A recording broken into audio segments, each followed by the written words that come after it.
All right, welcome to our Hot Topics, our LCP Administrators Quarterly Meeting Review. Over the next few minutes, we'll go over the highlights of our meeting from January 2020. I want to thank everybody that was able to attend based on the weather, but wanted to provide everybody in the field the information that we talked about. So basically, we had introductions of everybody in the room. We talked about the kiosk stakeholder group, and then we really got into the ESEA self-assessment. So that's the main part of the focus today, will be the ESEA self-assessment. So the kiosk stakeholder group, we've had around for about a year or two, and we're going to be adding 8 new members this year who work with the LCP and ESEA title programs, and we'll be requesting those people to join our group within the next month or two. So now, the kiosk application where you do the self-assessment and all the cohort monitoring. This is the website to go to get to that, and then any information you need in kiosk is available here.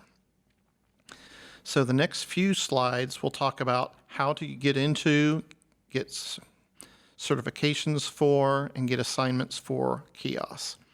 So again, here's the link. It's in authenticated applications. That's going to be your first step. You need to go through, register through KSDE's authenticated applications for kiosks, select the status level you need, either access level of district user or district admin. The district user will be able to input data but will not be able to submit, and the admin will have the option to submit. Any approvals for these statuses are emailed to the superintendent for approval. Once you have that and it appears in your authenticated applications, you'll go down once you're in the system and you'll click on Kansas Integrated Accountability System. And then you'll see toward the bottom there'll be search options for the year, and the monitoring type you'll be working on is ESEA Consolidated Review. For many people that may be the only option you have, but for some people with more access, you'll have a variety of options under monitoring review. But for the self-assessment and any work that goes along with it, you'll need to be in the correct year and the ESEA Consolidated Review. Here's a list of some of the other menu options that are available once you're in the site and what they all mean. And then there's user security. Once in the kiosk site, you'll have to request the different security level, and once again, this will be approved and sent in by the district administration that has the authority to assign access. So there's no access, view only, update, and approval. So as the example on the page, you'll see there's various types of assessments, and it's on ESEA Consolidated Review, and the person using this assessment, Tim Behrens, would have no access to the Consolidated Review, so he would not be able to do anything in this review. But you'll see you could have a view-only access, a data entry access, or a submit access, and those are all set by the district admin. We have 2 very helpful guides on our kiosk webpage, the Quick Start Guide for LEA administrators and the Quick Start Guide for LEA users. And we really recommend that you access both of these to understand how to best use the system. For more information or questions, you can contact Doug Boleen on specific questions for the application, or you may contact Leader Services for technical assistance with user access and navigation. The next area we talked about is from our fiscal file review that we had worked on a little bit during last fall with districts, and that we'll go into much more detail with a breakout session or possibly 2 at our summer leadership conference. Is what we're finding out is a lot of districts do not have formally written down the required policies and procedures. So the next few slides list some of those procedures that all districts need to have formally written down. Why do you need this? Not just that it's best practices, but all districts have staff changes, transitions. This builds up internal controls. It helps with single audits and with monitoring. And these will be things that are monitored during the fiscal file review and are expected when single audits are done. Some of the resources that help with the policies and procedures are Uniform Grant Guidance, EDGAR, the Education Department General Administration Regulations, all authorizing state and federal statutes, program regulations, program guidance, and state agency rules, regulations, and policies and procedures. This is an example of what we get sent in many times for this. This is not acceptable. This is just basically the general area of where you need to start setting up your policies. So this lists the various types of policies you should have. Many districts have worked with KSDE and have worked on very detailed policies specific for their district. And that's one of the things you need to realize is every district's policies and procedures will be different because of the roles different people play in each school district and educational agency. So the required policies and procedures, there needs to be a process. You need to determine the goal. Is it internal for your own organization? Is it grant specific, cross-cutting? You really need a team to be working on these policies and procedures, some with a fiscal background and some with programmatic background. We really expect to see a table of contents, and you can also assign subjects to different people to work in the different areas. We certainly expect people to create a timeline for completion because this is not an easy task and should be developed over time. But you need to be realistic. If you already have policies and procedures in place, you need to review them, develop questions you might have as a district, schedule interviews with staff that may be helpful, gather information on the actual practices that are currently happening in the district and how they are occurring, draft your policies and procedures, review them internally with the appropriate staff, revise, formally adopt and implement, and then make sure to train staff so staff is knowledgeable about the policies and procedures. And then the last thing, please annually review these policies and revise them if necessary. If you have more questions on policies and procedures, like I mentioned before, we will be doing training sessions at our Summer Leadership Conference in July on this. But before then, you can contact Christy Weiler, our coordinator on the Special Education's Title Services, or Dean Zeitz. So now, for the remainder of this video, we'll talk about the LCP, especially focusing on the ESEA self-assessment. And this is the order that we'll be going through, which if you look at your self-assessment questions are not the same order, but we want to do it by programmatic programs. However, the numbers you'll see in most cases will correlate to the questions on the self-assessment and the question document. So for Title I, the first two questions only have to be answered if a district has targeted assistance schools. So if the only Title I buildings are school-wides, you do not answer these questions. You just mark these first two not applicable. The next few questions we've talked about before quite a bit, and we have shared a lot of examples, and we have examples available, but a lot of these go right together with right to know type of questions. We talk about parent-school compacts, professional qualifications of students' teachers. If we have a teacher who teaches for 4 continuous weeks that does not meet state certification, do parents have access to state assessment scores, and do we provide links and copies of the state report cards for parents? The next two questions are more about our teachers and paraprofessionals and their qualifications. You know, we want to make sure for our paraprofessionals we can document their schedules and that they are directly working under supervisory of a qualified teacher. Questions 10 through 14, we talk about mostly getting parents involved and the evaluation of the title program that needs to be done on an annual basis. We talk about our annual meetings and making sure we have all the right people attending our meetings and that we're working with them. We should have our annual Title I meeting. We should update our policies, especially our parent involvement policies for the buildings that are Title I on an annual basis. And we can look at them through our PTO meetings, our site council meetings, or specific Title I meetings. Number 13 talks about communication to parents that's expressed in language can parents understand. We're not just talking about the language they speak and are fluent in. We're also talking about at a level they can understand. We don't want to be creating documents at a 10th and 11th grade reading level. We want them at that 4th and 5th grade reading level that all parents will be able to easily understand.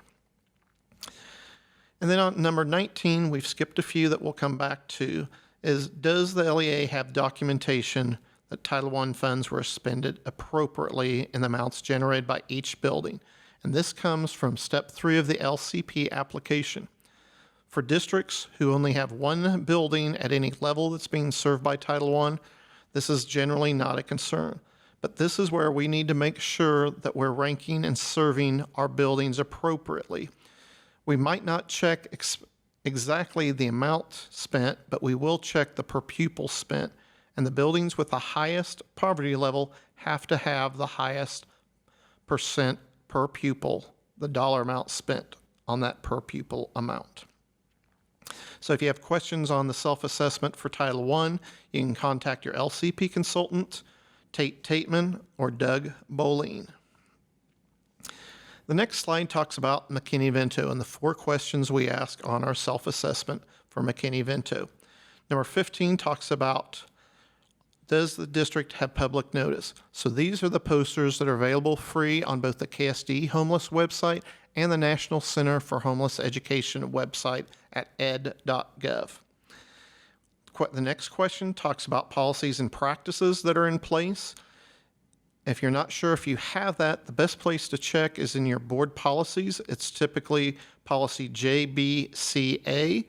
You need to have the policy in place that meets the ESEA requirements and also have a dispute resolution form of how people can do that. Number 17 talks about the appropriate professional development for the homeless liaison, which is a requirement that Maureen Ruhlman works with our districts, and we track to make sure that all districts' homeless liaison has received that professional development. And then number 18 is that all districts have been provided training by their liaison or another form, because under ESEA there is a requirement that all staff require a basic training of McKinney-Vento. Maureen also provided some extra information about the liaisons and their requirements. Anytime you have a change in the liaison, please notify KSD staff. Maureen or Tammy Lutz can take care of that. And if you're not receiving listservs messages, typically there's 2 to 3 a month, please contact Maureen Ruhlman to get added to that list. We're also pleased to announce a new document we have available, the School Staff Resource Guide, which is available in PDF on the KSD website. And if you're having trouble finding it, please contact Maureen. But this is a very detailed document of ways that we can assist our staff in assisting our homeless students and their families. Maureen has also implemented monthly webinars that started in January, and here's a list of the different webinars and how to access them every 3rd Wednesday at 9:30 in the morning. Here is Maureen's contact information. If you're unable to contact Maureen, you can also contact Tate Toedman. Our next section is Title II, which we have 6 questions under Title II.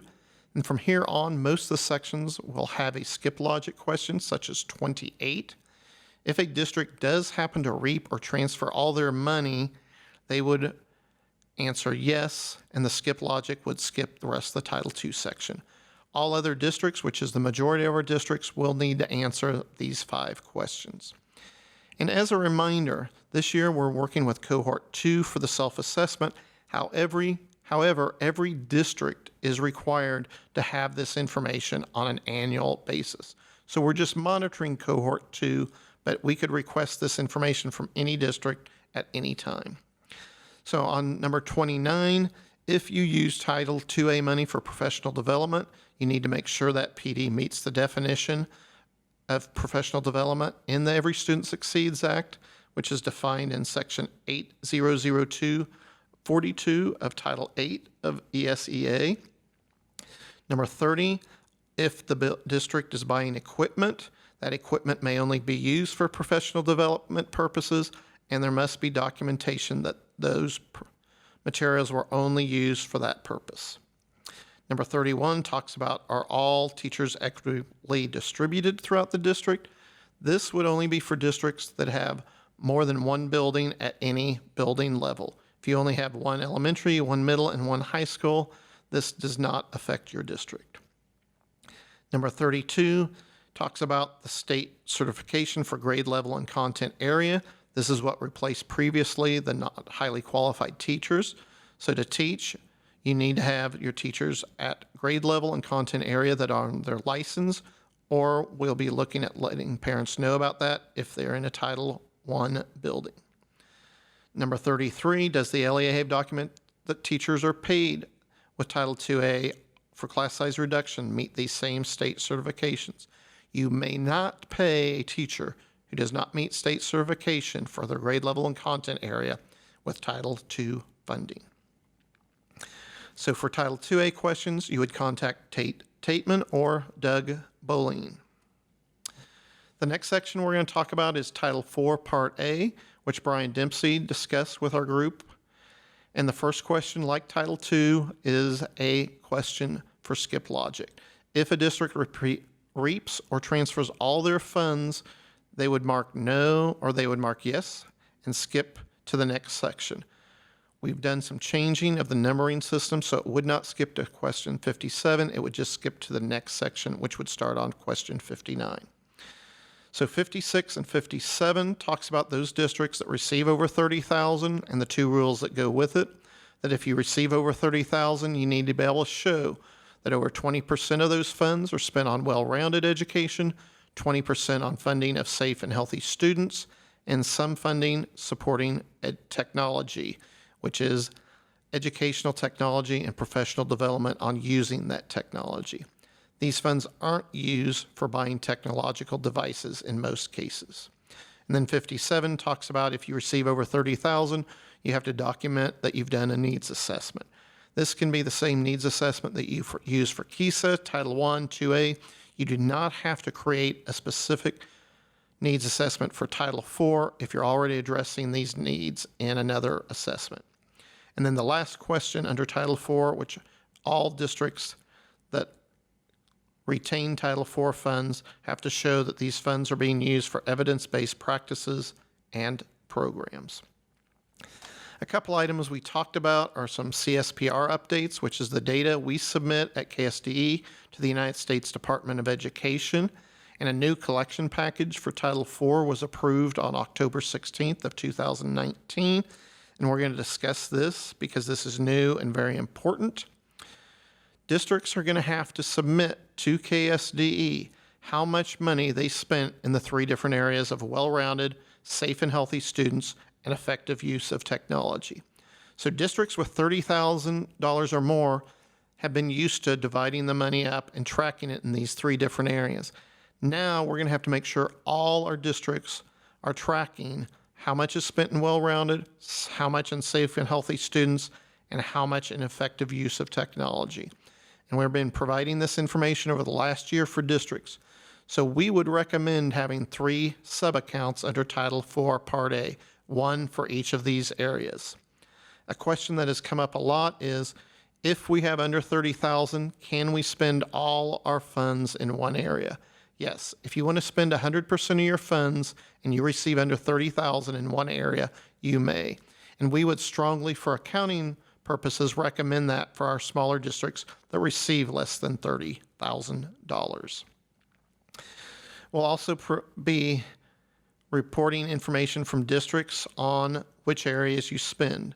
So whether you spend in well-rounded, safe and healthy, effective use of technology, in 2 of the 3, or in all 3. And so the top 3 numbers can be duplicated numbers. The third number, when we report, each district will only count once. But we have some districts who transfer all their funding or reap all their funding, so those would not count in any content area because you do not spend funds in Title IVA.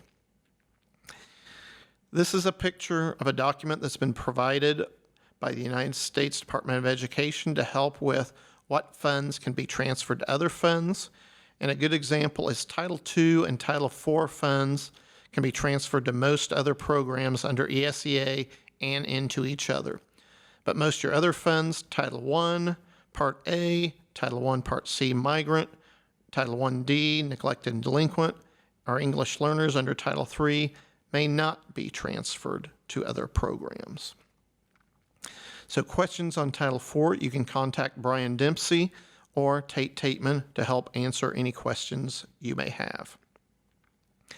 Our next system is not under the ESEA self-assessment because this is a competitive grant, the 21st Century Community Learning Centers grant, which Chris Macy oversees. This is a grant that provides opportunities for out-of-school time programs. It could be before school, after school, weekends, school breaks, and summer. And over the past couple weeks, Chris has been going across the state doing presentations for people who may be interested in this grant. We're just going to kind of cover a couple things that it talks about and a couple of the requirements. It is supposed to particularly serve our students in high poverty, low achieving schools. The goal is to meet state and local math and reading standards in core subject areas. It provides students a broad array of activities that can involve drug and alcohol prevention, music, dance, art, counseling, recreation, drama, financial literacy, character education, technology, career and technical education programs, internships, apprenticeships, and other areas such as these that are similar. One of the key eligibility requirements is the school to be served must have a 40% or higher free and reduced lunch population. So it doesn't just mean a title building, but you actually have to have at least 40% free and reduced population. The size of the grant, it lasts 5 years. The minimum award is $50,000. The maximum award for new grantees is $100,000 for the first 3 years, with a decrease in years 4 and 5. And one of the main reasons for the decrease in years 4 and 5 is that districts over this 5-year period are supposed to develop a way to self-sustain this program after the 5-year grant program. So the specifics, this is due by March 17th, 2020 to our offices at KSDE. The RFA is available on our website, and there's different RFAs for new and reapplicants. So please make sure you use the correct application. If you have any questions, please contact Chris Macy. Our next section is our state at risk section, and this is becoming more important as the legislature becomes more involved in this and following our post-legislative audit from this past summer. So we asked for 4 questions in this. The first 3 many times we see in the same document. A lot of people use Excel spreadsheets. We have to have the selection criterion listed for participation.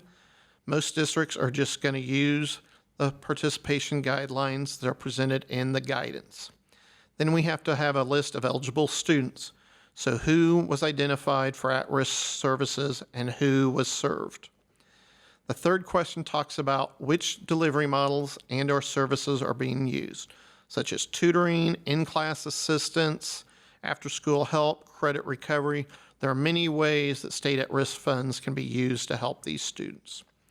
And then the fourth one, and a very important piece, is does the LEA have documentation to show that these funds are being used to provide evidence-based practices and programs to our state at-risk students? And we'll be updating the field and updating our website with more information to help districts achieve this throughout the school year. We'll also be providing more information at our leadership conference and at the KSD annual conference on our state at-risk programs and our evidence-based.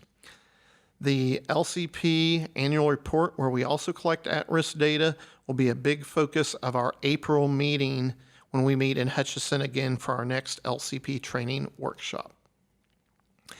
We also spent a good deal of time talking about our American Institute for Research document on looking at evidence base, so we would highly suggest taking a good look at that to help you determine how to determine your evidence-based practices. The next question we're going to talk about, and we just briefly mentioned this at our training, but it's really important for people to know, it's the last question on the self-assessment. Has the information been reviewed in its entirety? Please enter name and title of a person completing this review. If we have somebody just entering the data and is not really part of the review, that is not the name we want. We want the name of the person who's responsible for the information being provided and who would be our contact person if we have any questions on the self-assessment. If you have any questions about state at risk, on our team, you can contact myself, Tate Tateman, or Doug Boleen. You can also contact Craig Neuenswander in our Financial Services Department. The next section is our Title III and our ELL section. The new question is number 45, which all districts now have to answer concerning the home language survey. All students upon their first enrollment in a district, the parent or guardian must be given a home language survey. And the questions must cover the first language learned, the language the student uses most often at home, and the languages that are used in home. And we have available on our website some example surveys and some ESOL service program guidance that is very helpful and has some great examples if districts do not have this in place that they could use to get this in place. Question 46 is the eligibility criteria. Part of that is the home language survey, and then it's the screener we use. Once the home language survey shows we need to do a screener, what screeners we can use to determine if a student needs services under these programs.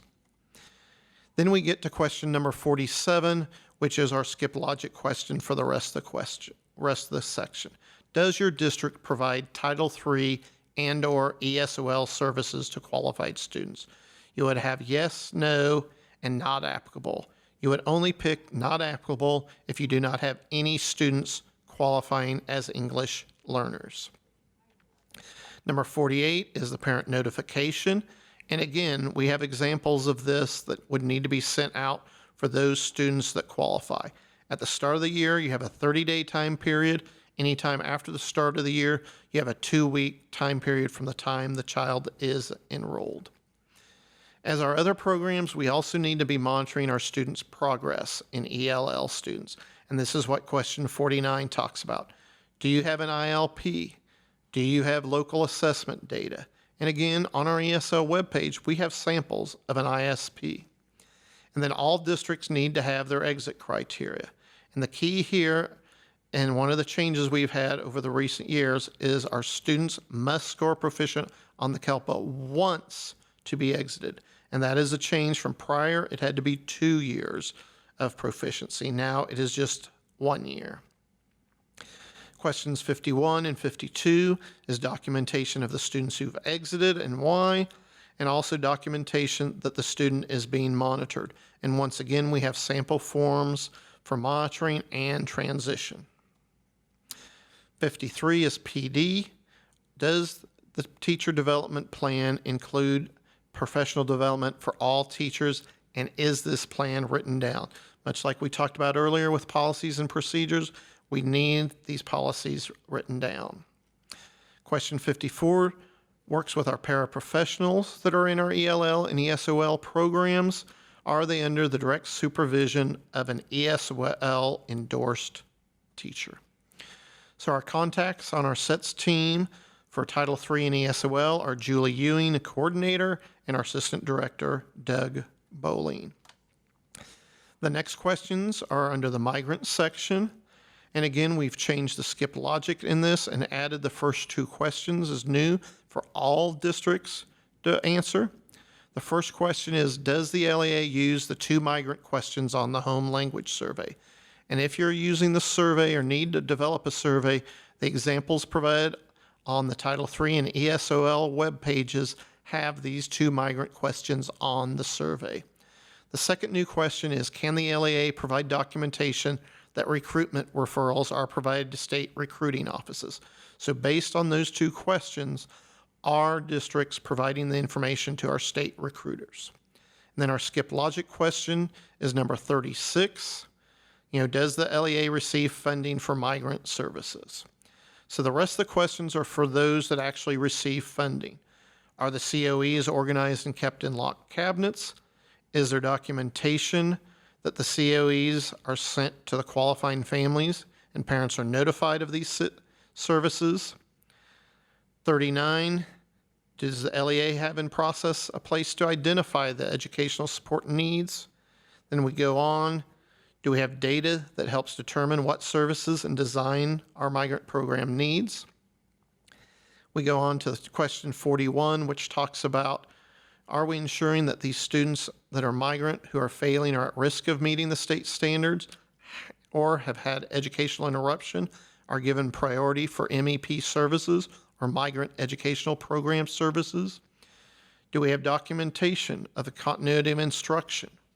Do we maintain records that show parent project liaisons meet with our families and work with our schools, families, and the social resource agencies in our communities? And then the last question in the migrant section talks about the documentation that the Parent Advisory Council is consulted regarding the planning, design, and implementation of the migrant education program. So for questions on the migrant program, you can contact Doug Boleen or Rachel Beach. Then our last section is our non-public ESEA. We have just over 50 districts that have participating private schools. And our first question, number 20, will do the skip logic. Does the district have non-public schools that participate? If you do not have them, you answer no, and you'll skip the rest of this section. Many of the questions in this section are similar to Title I. Does the LEA have documentation that show equitable services are being provided to non-public school children? So you'll have to be able to show that services are being provided, whether it's you have enough money in Title I for teaching staff, or if we're providing professional development to teachers under Title I, II, III, or IV. 22, do we have documentation that shows these funds are used for secular, neutral, and non-ideological instruction? Do we have documentation that exists that Title I and Title III programs are being monitored for the student achievement? Are we evaluating those programs much like we evaluate our public school? And 24 talks about the evaluation process. We should be working with our teachers or paras that work in the program, parents of Title I students that we're serving in the private school, and the teachers and staff in the private school. Do we have information that shows any paras who work in non-public schools meet state certification for paras? We also need to have that the districts have been consulted with regarding the planning, design, and implementation, if applicable, including transferability. The district has final authority on whether they transfer or REAP, but consultation needs to go ahead and let the district tell the private schools how this will affect them. We also use our consultation forms. That's a great way to answer number 26. Number 27, do we have documentation of the criteria we use to select the Title I students for services? And do we also have information showing that the non-public school children receiving these services are residents of an eligible Title I school attendance area?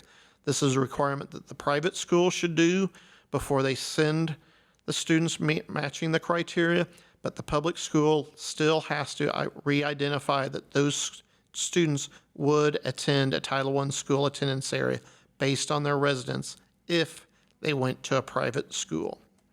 So your contacts for non-public school are Tateman and Maureen Ruhlman. So just a quick update, our next meeting again in Hutchinson will be April 8th on 2020. We will start the day at 8 o'clock to 9:30 with our kiosk stakeholder group, so that'll be a smaller group. And then the LCP quarterly workshop will run from 10 to 2:30 with lunch being provided. And again, a big focus of that will be our annual report that will be coming up with a large focus on our state at risk program.